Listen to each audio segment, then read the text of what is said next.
In this video, we're going to talk about the GDPR and what it means for you. Hi, my name is Adam from WPCrafter.com, where I make WordPress tutorial videos for non-techies. If you're new here, consider clicking on the subscribe button to not miss a video. Click on the bell, and YouTube will let you know when I have a new video up here available for you. So I have to start this video with a should be obvious disclaimer that I am no attorney.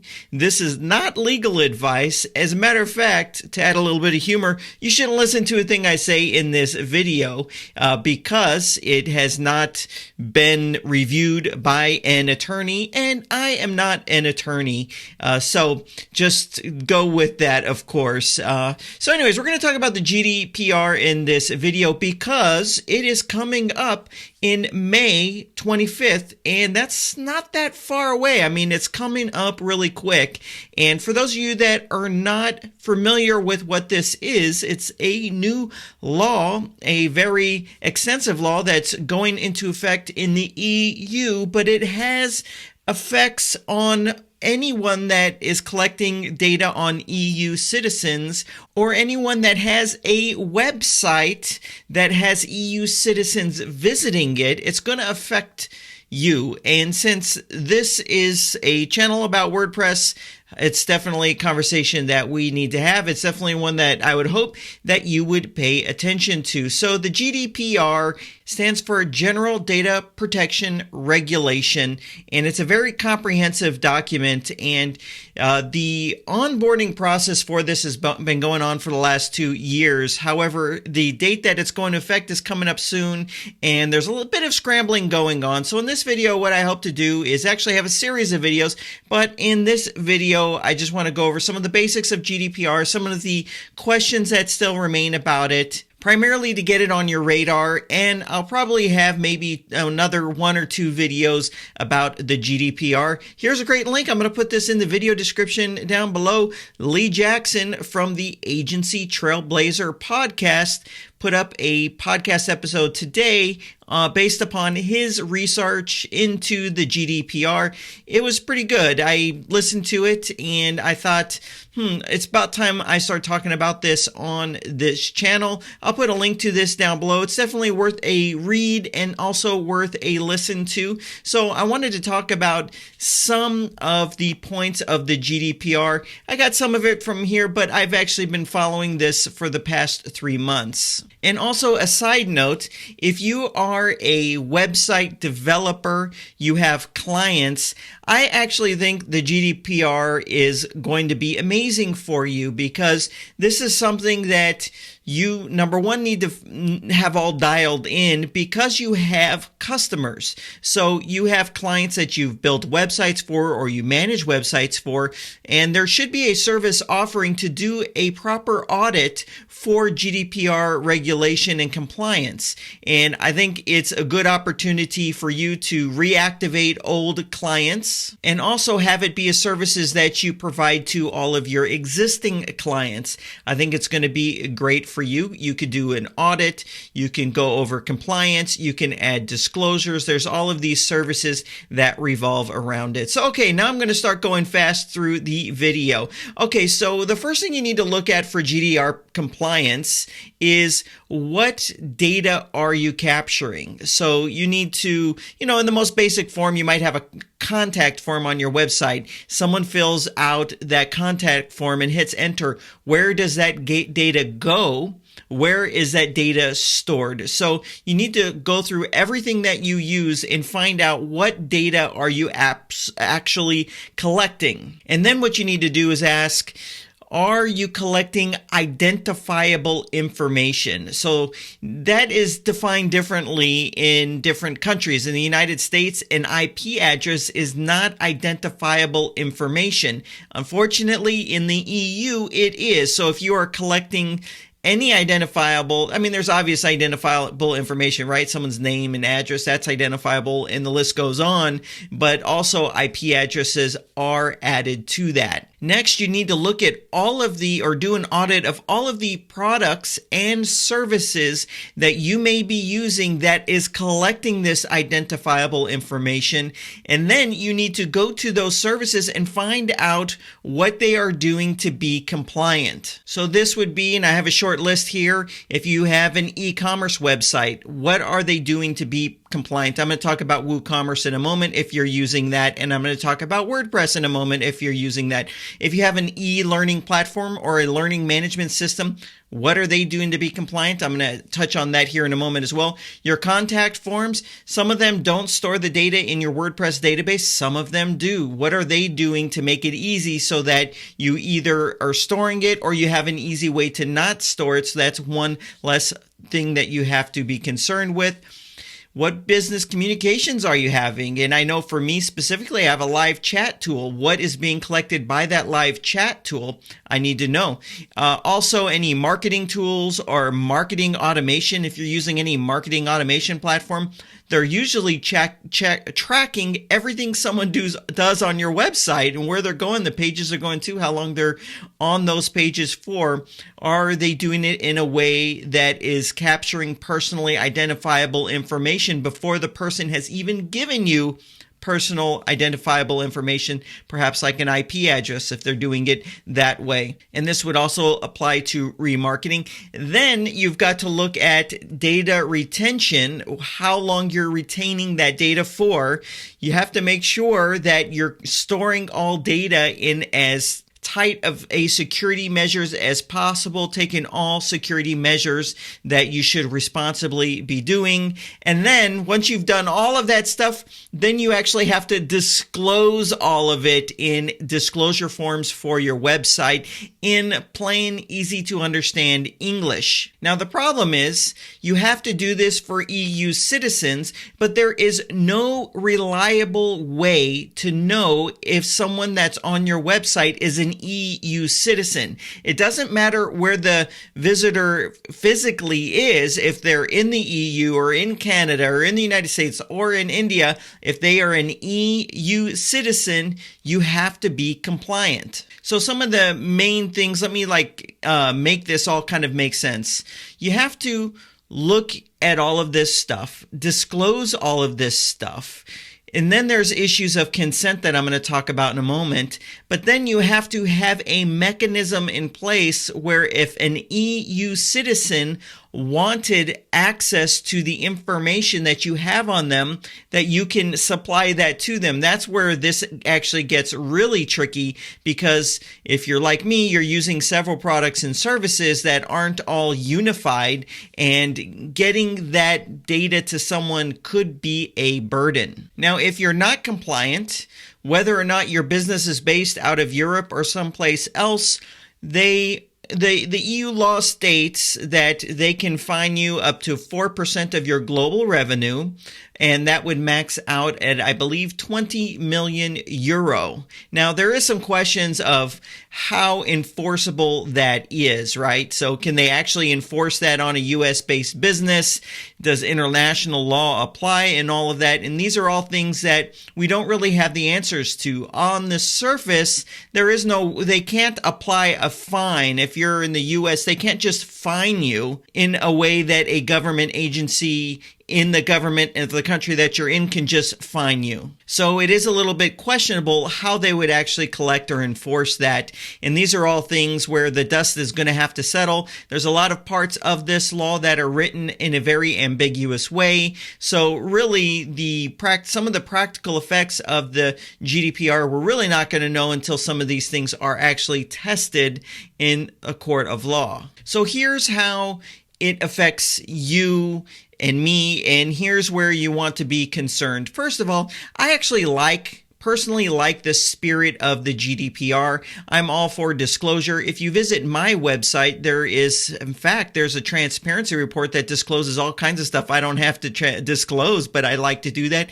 I think transparency is a great thing. So for me, it's going to be very easy to go and audit everything and kind of write out what I'm collecting and how it's being used and how long it's stored for and the purpose of all that, and adding a disclosure. So first of all, I'm going to be adding a disclosure. Everyone should really be adding a disclosure. I almost think you should be adding a disclosure even if you're not collecting any identifiable information on someone. You should still add a disclosure to your website disclosing that you're not collecting any personally identifiable information. The next common aspect of this law that it's actually a little vague and how it needs to be interpreted. And that has to do with if you have, say, an opt-in form or you're collecting someone's name and email address, because there's an issue of consent.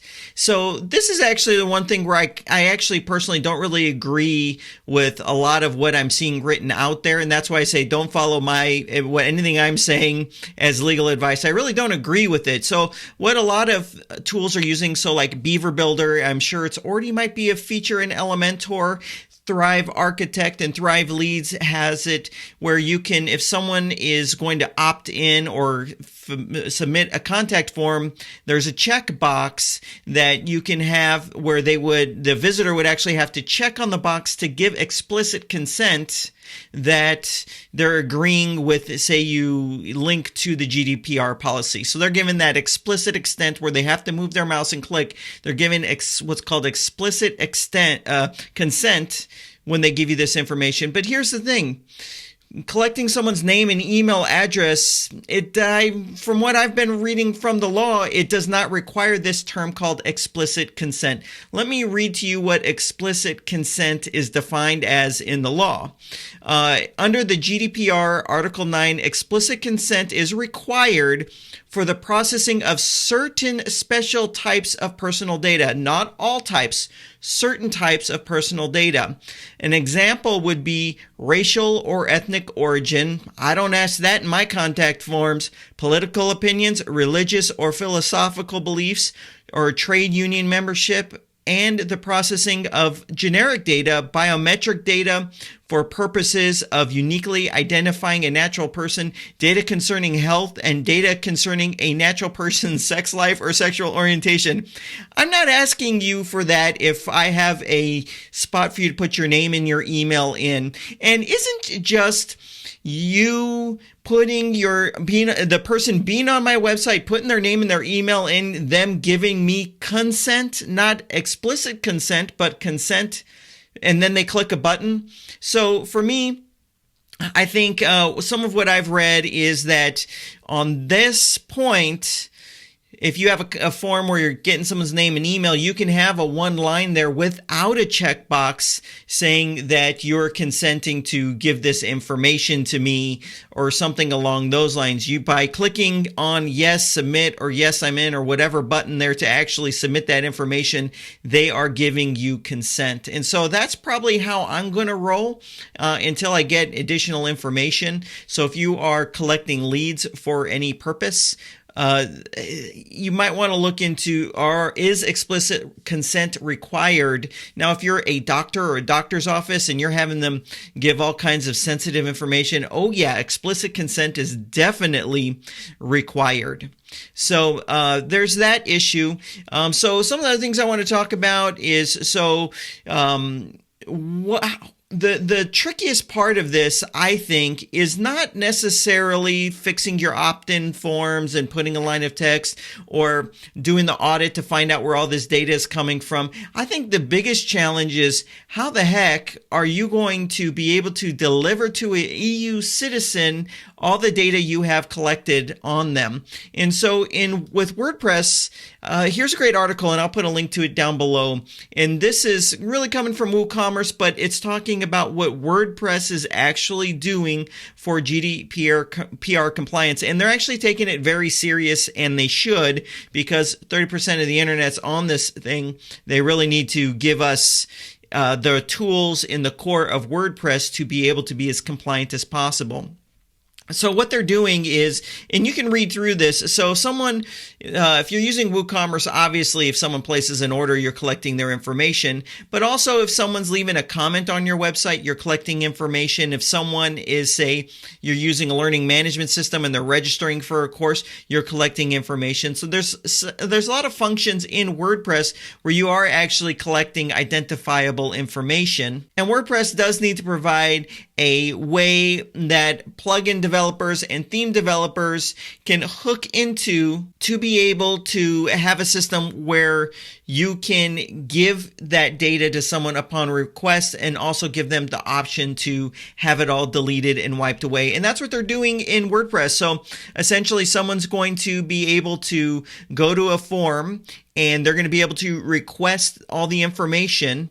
The system WordPress will then email them that information so they can download it, and they'll also have an opportunity to delete their account from your WordPress website. And here's an example of what all that personal data would actually look like that can automatically be emailed out. And this is something that WordPress developers are going to be able to hook into. So if you go to, say, the Lifter LMS website and you go to their blog, they have a blog post also talking about this, that they're just waiting for, since all the data is in WordPress and they know WordPress is billing this, they're just waiting on WordPress to release this functionality, and then they're immediately going to hook into it so they could be compliant. So a lot of the WordPress developers, they are going to be able to leverage this, what's already going to be added to the core of WordPress, most likely. But then it's a little bit more challenging, right? So if you're using, for me, I use ConvertFox. It's an instant messaging application. I've got to go and make sure they're compliant and how I'm going to be able to deliver someone's information there. So there is a lot of loose ends with the GDPR. I wouldn't be losing sleep over it. I mean, for me, in the spirit of the law, I want to be 100% as compliant as possible, and I'm going to put every effort to do that. However, I don't think you should lose sleep over it. So if you are, say, a small business owner, you only do business, you don't explicitly do business with European Union citizens or in Europe itself, you really don't have a ton to worry about. If you have a website where you're literally collecting no personally identifiable information, you have nothing to worry about at all either. So a local plumber down the street, you probably don't have anything to worry about at all. The only area where you might want to just double check and look into it, don't use a contact form that stores the data in your WordPress website, but even you should have a disclosure. I think every website is going to have to add this to a disclosure. And one of the things I actually forgot to mention right here is that WordPress is also adding a disclosure generation tool. So it will generate the disclosures that you need to add to your website. I think there was just something in this article here, which I think is actually very good to be in the core of WordPress, to help people generate privacy policies, terms and conditions, and also GDPR compliance. I don't know if it's going to do all that, but it should do some of that stuff or have the faculties to do something like that. And so the one thing that I hope does not happen, and you're starting to see this, and you might have already seen this on some websites, and that is here. I don't know how I ended up on this website the other day. It's Elegant Marketplace. I must have been looking at some kind of a Divi add-on or whatever, and I ended up here. And this is the pop-up that I saw, and these are actually popping up on a lot of websites. It's generated by a website called CookieBot. And so this is an example of explicit consent, where someone comes here and this is literally the first thing that pops up. Now, most people just might click OK, but it's just so overly complex. I'm not making a dig out on Elegant Marketplace at all. They're just doing what they're doing, and I got to commend them for doing this. But it's just stuff like this really kills the experience someone has on your website when they visit it, and this is the first thing that they see. You can check this out if you wanted to. It's CookieBot, and there's also a plugin that will allow you to add this to your WordPress-based website.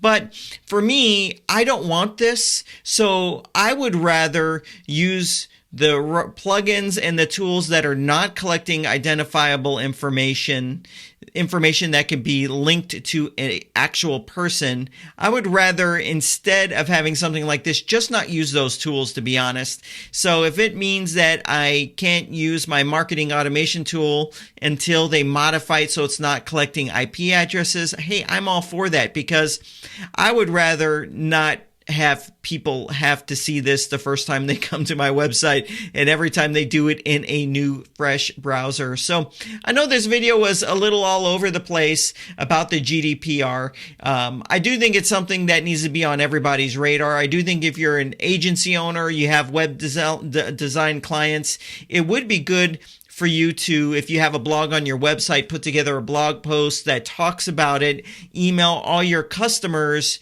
tell them to read that blog post, and start taking appointments on how you can get them GDPR compliant. Just the website that they have, it's a whole nother can of worms on what they do with the data after it comes through a website or the website that collects it. So I do think there's a huge opportunity for developers to have services related to GDPR compliance. I do think every website is going to need, at the very least, a page added with disclosures to whether you're collecting data or not. I think at the very least, that's what needs to happen. I just wanted to start having a conversation with it and also tell you some of the plans that I have about the GDPR. So this, by no means, nothing in this video was legal advice. This video is nowhere, this video was not like the most comprehensive resource on the GDPR. I am going to be following, I'm going to be doing a lot more research into it to kind of maybe put together some resources that I can provide here on the channel to people, maybe some templates for disclosures or things like that. But I just wanted to open up the conversation, get it on your radar. We do have plenty of time.